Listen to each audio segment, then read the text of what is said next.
Welcome to the Visionary Chronicles, a podcast dedicated to uncovering the strategies and insights that drive innovative, disruptive businesses.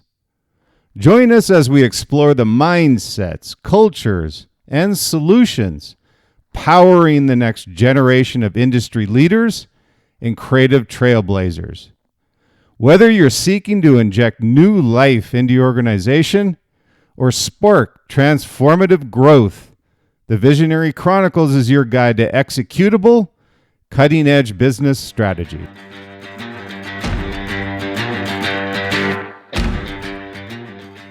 Hello and welcome to the Visionary Chronicles. Appreciate you being with me today as always. I hope you're having a great day. We have a great, interesting actually, episode today that comes from my new book release, The Visionary Leader. We're kind of extending this series.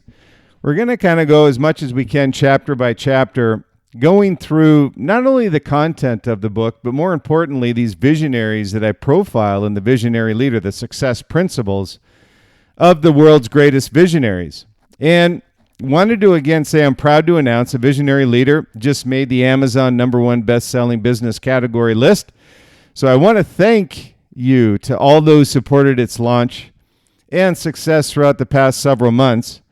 And more importantly, those that did purchase the book reaching out to me saying how they've already applied it to their day-to-day, either as a leader, business owner, entrepreneur, whatever it happens to be.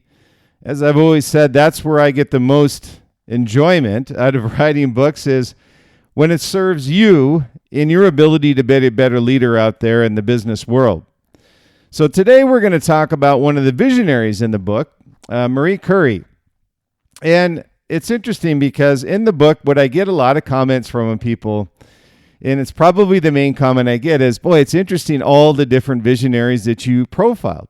I didn't really classify them as visionaries. Socrates, Alexander the Great, Marie Curie, Thomas Edison. A lot of these are familiar to people, but many of them feel like, geez, I never really thought of them as visionaries. So Marie Curie was probably one of them, but what's interesting is she's probably one of the most accomplished visionaries. It's just not a lot of people talk about her these days. So I wanted to make sure that we talk about these visionaries, those that we still either use their products today, service today, cures, in this case with Marie Curie today, and really profile them in the book, but also be able to put this into words for you so you can get an idea how unbelievable and the accomplishments and the short lives that these great visionaries lived, what they accomplished. And it's amazing. So Marie Curie is definitely one of those. So I'm going to talk about the visionary Marie Curie today, and it's entitled Breaking Barriers, How Marie Curie Redefined Greatness. And she really did. And so I wanted to talk to that about the Visionary Chronicle podcast today. So we're going to continue discussing, as I'd mentioned, content from my newly released book, The Visionary Leader, and exploring the extraordinary life of a woman, Marie Curie, who is profiled. And she just didn't break scientific barriers. She obliterated them. And Marie Curie once said, "Nothing in life is to be feared. It is only to be understood," which I think is a great quote, but not quite done. She also said, "Now is the time to understand more so that we may fear less." Isn't that great? Understanding what is in front of you, the barriers that are put in front of you, so you can eliminate your fears as a result of taking risks and understanding why you have this fear. So again, nothing in life is to be feared, it's only to be understood. Now is the time to understand so that we may fear less. Now, that's a timeless quote as well from Marie Curie. And that fearless pursuit of understanding in the face of the unknown is exactly what made Marie Curie not just a great scientist, but a transformational visionary leader. And a lot of people think, well, she's a scientist, it's boring. Sure, some of this stuff you may scratch your head on and just say, I don't really understand exactly what her accomplishments were in the scientific world because I may be a business leader. But the application of what Marie Curie did to what you can do in your day-to-day is transformational. So imagine this. It's the late 1800s. The scientific world is an exclusive men's club, and this goes towards the barrier that was put up in front of her, much like Amelia Earhart. Marie Curie faced the same thing even before Amelia Earhart did. The scientific world is an exclusive men's club where women are barely tolerated as assistants, let alone leading researchers. So into this hostile, let's say, environment steps this young Polish woman who would not only revolutionize our understanding of atomic physics, partner with Einstein, but also become the only person in history to win Nobel Prizes in 2 different scientific fields. That's phenomenal. I don't care if you understand it or not. Just something like that, an accomplishment, is incredible. But however, what makes Marie Curie's story so compelling for leaders today in applying what she taught us in her lifetime isn't that it wasn't just her brilliance that changed the world. It was her unwavering vision, combined with an almost superhuman persistence in the face of discrimination, skepticism, and personal tragedy. The triple whammy. Most people today have a hard time dealing with one, and all 3 are bad, standing alone. But this triad of discrimination, skepticism, and personal tragedy, I'm sure everyone out there has dealt with one of these 3, probably 100%. I have. I had 2 of these. So for me, I can relate to this, and hopefully you can as well. So what set Marie Curie apart as a visionary leader was the question I had when I was writing the book. And it was very clear. She possessed a scientific curiosity. And that's really what we need today as leaders as well, to understand. What you need is curiosity leading to risk that leads to failure, that leads to innovation.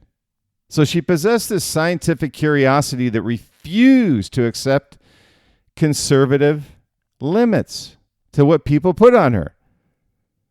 So while other scientists were content studying known elements, Curie was drawn into this phenomenon of what we called radioactivity. And the crazy thing, we talk about this today, but that's a term she actually created herself.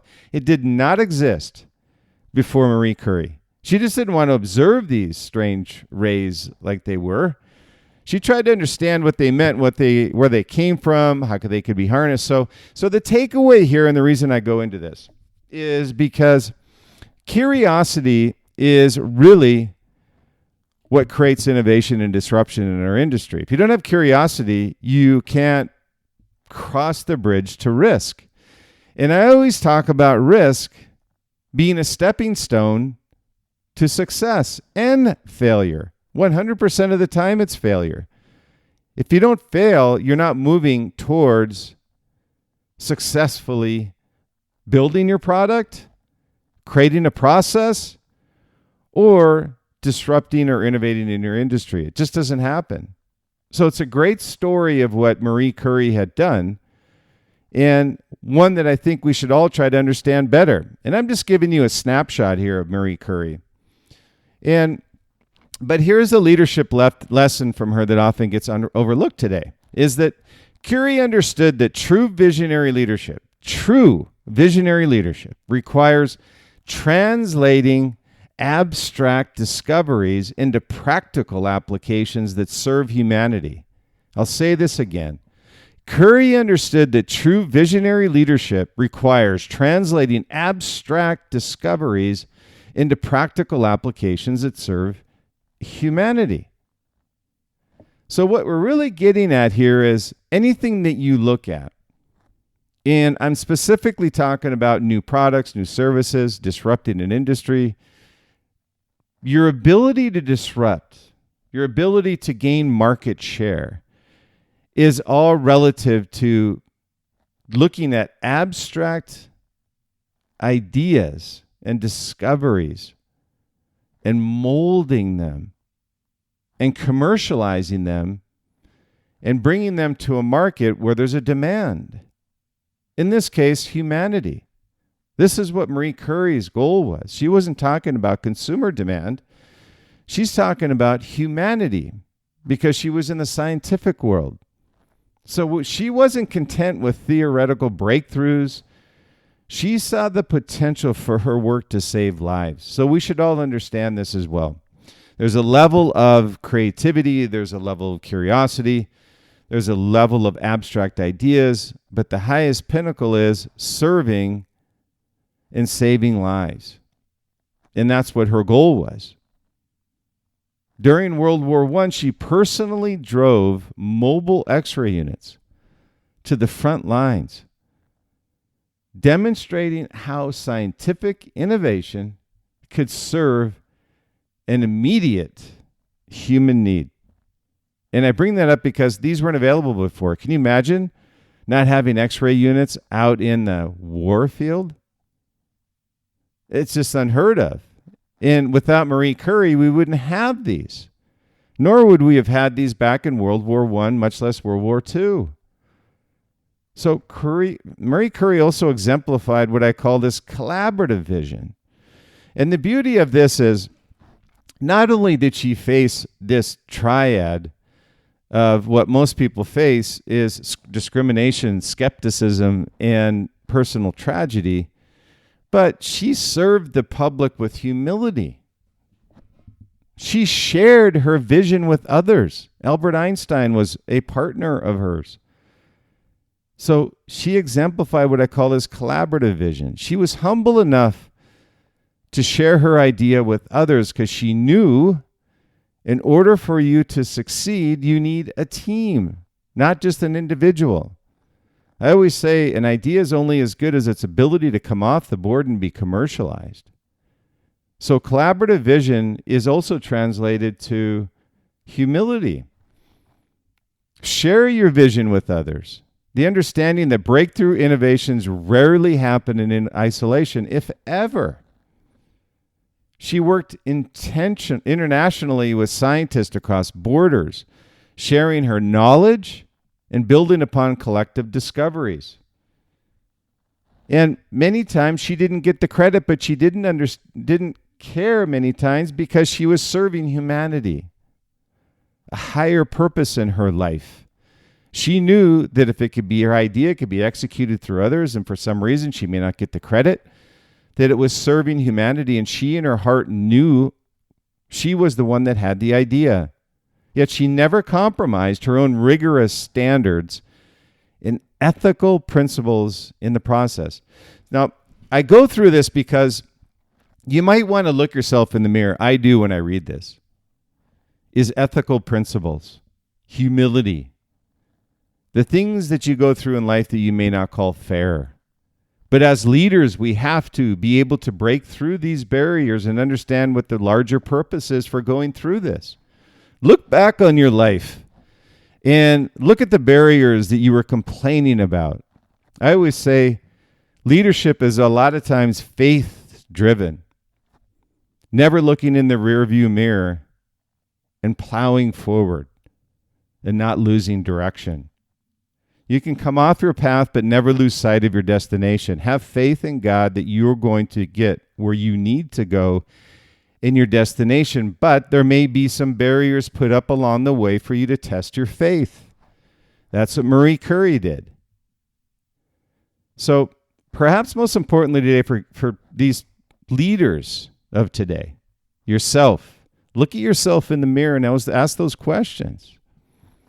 Am I leading with intentionality?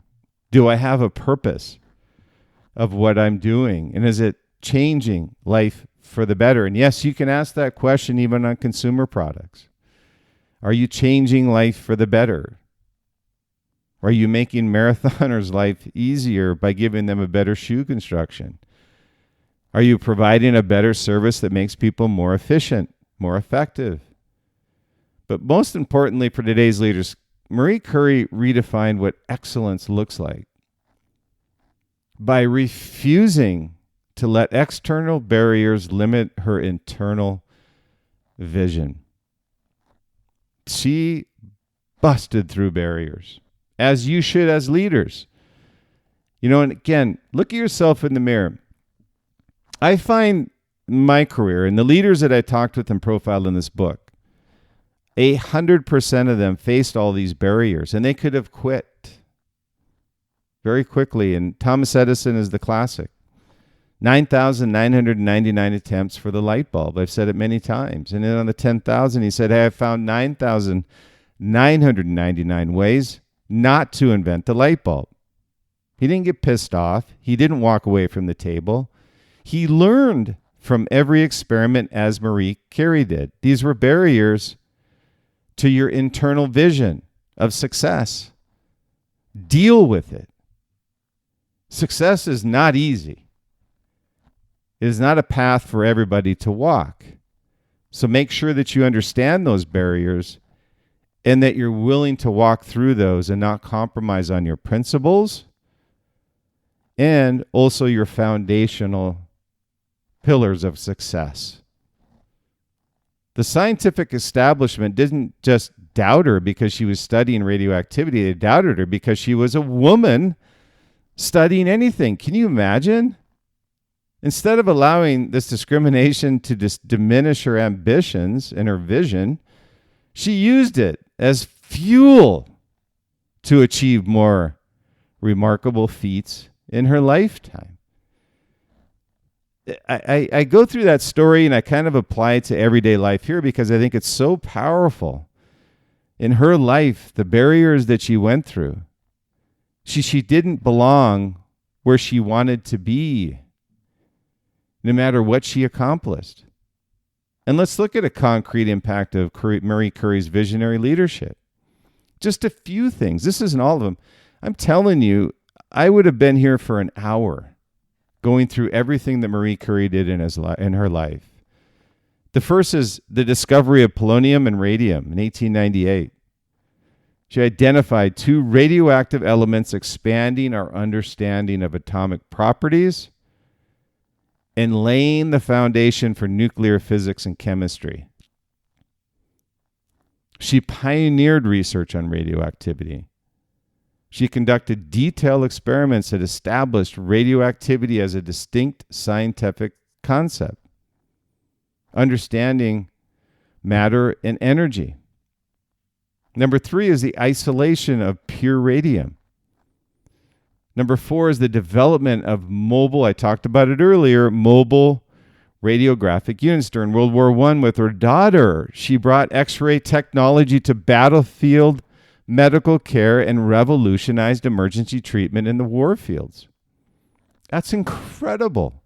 Not only did she invent this, she actually wheeled it out into the war herself with her daughter, knowing that both could die at any time. It's amazing what she accomplished. And she's still dual Nobel Prizes, won the 1903 Nobel Prize in Physics for radioactivity research, and 1911 Nobel Prize in Chemistry for discovering radium and polonium. The only person ever to win Nobel Prizes in 2 different scientific fields. First female professor at University of Paris, and a medical legacy in cancer treatments. Just read a little bit up on her and you'll be amazed at what she accomplished and how you can apply that in your leadership day to day. So these weren't just personal achievements that Marie Curie did. They were systematic breakthroughs that opened entirely new fields of human knowledge and practical application in our everyday life. And here's what I'd like to kind of summarize, is that how can modern leaders learn from Marie Curie's visionary approach? And I'll give you a couple. First is, true innovation often means venturing into territories that others avoid or dismiss. And I've seen this so many times when I whiteboard with companies, is they have this great vision. And as soon as right below the vision, the execution steps, it draws blank stares. I just think it's a great vision. Well, give me an idea how you're going to execute this vision step by step. Who's going to be held accountable? And when the going gets rough, who's going to stand up and say, we're still doing it? Very few companies, if any, in our modern day age are visionary, and that's what it takes.